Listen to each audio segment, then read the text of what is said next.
Chers amis, bonjour. Alors, le titre de cette vidéo est « Marcher avec Dieu ». Nous avions vu dans la vidéo précédente sur les 2 arbres du jardin combien ce temps en Éden était précieux. Le jardin était l'image du temple et l'arbre de la vie représentait l'Esprit de Dieu, la menorah dans le tabernacle.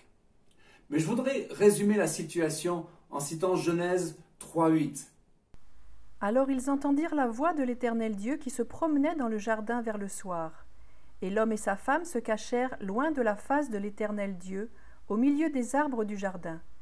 Mais l'Éternel Dieu appela l'homme et lui dit : « Où es-tu » C'est tout le drame du jardin. Au travers de la désobéissance et de l'irruption du péché, le couple Adam et Ève a perdu cette intime relation, cette complicité avec le Dieu créateur. Adam et Ève, d'un seul coup, ont perdu la communion et ils se sentent nus. Est-ce que vous avez déjà ressenti cela? Autant la conversion et la nouvelle naissance nous transportent de joie. La foi est une connexion surnaturelle avec le ciel, avec une personne vivante, avec Dieu. Cela illumine notre vie, ça fait tomber toute inquiétude, nous débarrasse de la crainte de l'avenir, nous envahit d'une paix surnaturelle. Mais autant la perte de cette relation nous fait tomber dans les ténèbres.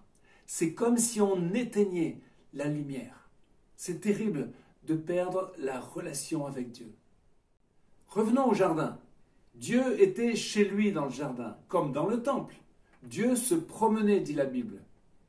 Il avait l'habitude de parler, de discuter avec le couple créé. Ensemble, tous les 3, Adam et Ève et Dieu, se promenaient.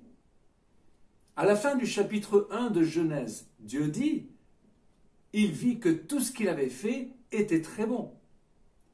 Dieu a créé au sein de l'univers une planète, il a créé l'atmosphère qui est une protection incroyable qui nous protège des rayons de soleil. Il a créé les saisons pour que la nature, la faune, la flore puissent croître ensemble merveilleusement. Toutes choses servant un but, celui d'accueillir une humanité au sein d'une nature dont Adam et Ève sont les gérants. Une humanité à qui Dieu donnera une vraie liberté pour vivre l'amour avec son Créateur. L'univers et la création sont le cadre, et l'homme qui est le summum de la création divine possède une vraie relation avec le Créateur. Hélas, le serpent a réussi à faire que l'homme a effacé Dieu pour se proclamer lui-même Dieu. C'est Babel. C'est l'humanisme sans Dieu. Alors parlons d'un remède pour renouer le lien. À ce niveau, on ne peut pas ne pas parler de ce remède. Dieu nous l'a donné, il est en Jésus-Christ.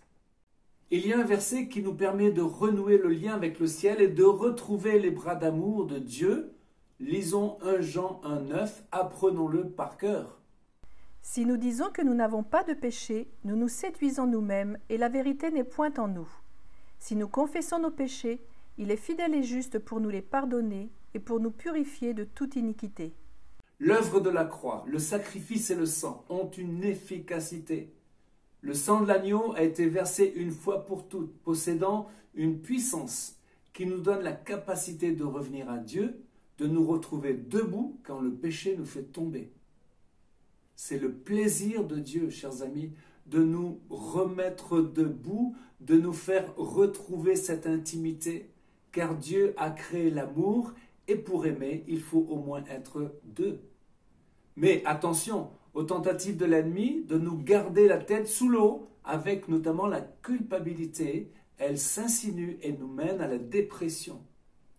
Nous sommes tous capables de tomber, de fauter, mais Dieu est un Dieu qui relève. C'est le miracle de la résurrection après la mort. Dieu est juste et fidèle et miséricordieux. Amen. Et sa justice a été accomplie à la croix. Alors parlons d'un personnage. Enoch marchait avec Dieu. En Genèse 4 et 5, nous voyons qu'il y a 2 lignées, celle de Caïn et celle de Seth, qui a remplacé Abel. Jude, dans le Nouveau Testament, parle de la voie de Caïn, qui n'est pas bonne. Le caïnite pourrait être l'homme religieux non régénéré, rejetant la rédemption par le sang. Caïn, jaloux de son frère Abel, qui lui avait offert un sacrifice par le sang, l'avait tué et avait été maudit par Dieu. On parle de la civilisation caïnite avec le développement des arts et de l'industrie, mais cette génération périra dans le déluge.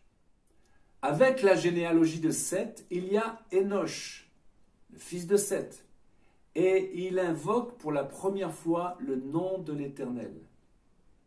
Et dans cette lignée également, il y a Enoch. Enoch marcha avec Dieu pendant 300 ans et il sera même enlevé au ciel. Parlons d'un autre personnage, Noé. Il marchait avec Dieu. Le fils d'Enoch est l'homme qui vécut le plus longtemps sur terre. Son nom est Mathusalem. Dans la Bible, Methushélah. Il engendra Lémec qui fut le père de Noé. Lisons Genèse 5, 29. Lémec, âgé de 182 ans, engendra un fils. Il lui donna le nom de Noé en disant « Celui-ci nous consolera de nos fatigues et du travail pénible de nos mains, provenant de cette terre que l'Éternel a maudite. » Mathusalem a vécu 969 ans.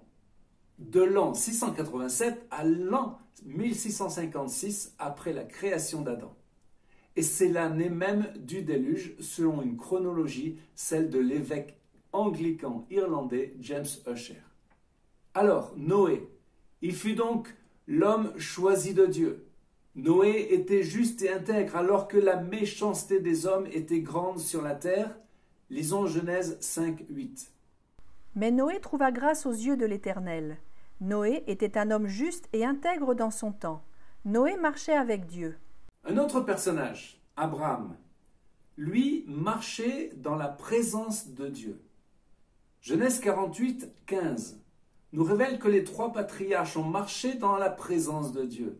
Mais alors que Noé marchait avec Dieu, nous avons là une autre notion de la foi, marcher en sa présence, devant sa face. Dans Genèse 17, 1, Dieu dit à Abraham, « Je suis le Dieu El Shaddai, marche devant ma face et sois intègre. » La pensée juive indique que Noé marchait avec Dieu, le suivait, se contentant de lui obéir et de le servir, mais c'est déjà beaucoup. Dieu, d'une certaine manière, le précédait comme la colonne de nuée qui précédait les enfants d'Israël dans le désert. Notons en passant que l'intégrité est une notion essentielle pour le vrai croyant. Alors, Abraham a précédé Dieu. L'expression « marcher devant ma face » en hébreu peut vouloir dire le précéder. Abraham avait en effet précédé Dieu dans le sens où il a pris l'initiative. Nous voyons cette initiative lors de sa plaidoirie avec Sodome. Abraham a intercédé avec passion pour sauver la ville. N'est-ce pas ce que Dieu demande, que nous prenions des initiatives en allant au-devant de ses pensées? Salomon nous parle d'une promesse de Dieu. Lisons 1 Roi 8, 25. Maintenant, Éternel, Dieu d'Israël, observe la promesse que tu as faite à David mon père en disant « Tu ne manqueras jamais devant moi d'un successeur assis sur le trône d'Israël, pourvu que tes fils prennent garde à leur voie et qu'ils marchent en ma présence comme tu as marché en ma présence. » Et donc Salomon prit cette initiative, comme l'avait fait d'ailleurs son père David, de lui bâtir une maison, le temple. « Là sera mon nom, a dit le Seigneur. » Alors, dans le Nouveau Testament, il est dit que Dieu cherche des amis. Lors du repas de la Pâque, Jean avait la tête sur la poitrine du Seigneur. Cela nous montre qu'il aimait vraiment son maître et aussi qu'il sondait ses pensées. C'est comme s'il écoutait son cœur. Et la Bible dit que Dieu cherche des amis, des intercesseurs. La Nouvelle Alliance ne change pas ce que l'Ancien Testament enseigne sur la vraie foi. Chers amis, Dieu cherche des amis, pas seulement des serviteurs, selon Jean 15, 15, qui écoutent le cœur de Dieu, qui ne sont pas seulement des spectateurs, mais des acteurs marchant avec Dieu et prenant des initiatives. À la Samaritaine, Jésus dira « Dieu cherche de vrais adorateurs qui adorent Dieu en esprit et en vérité. » Mes amis, soyons ces adorateurs. Amen. Chers amis, à une prochaine fois pour une nouvelle vidéo en direct de Jérusalem.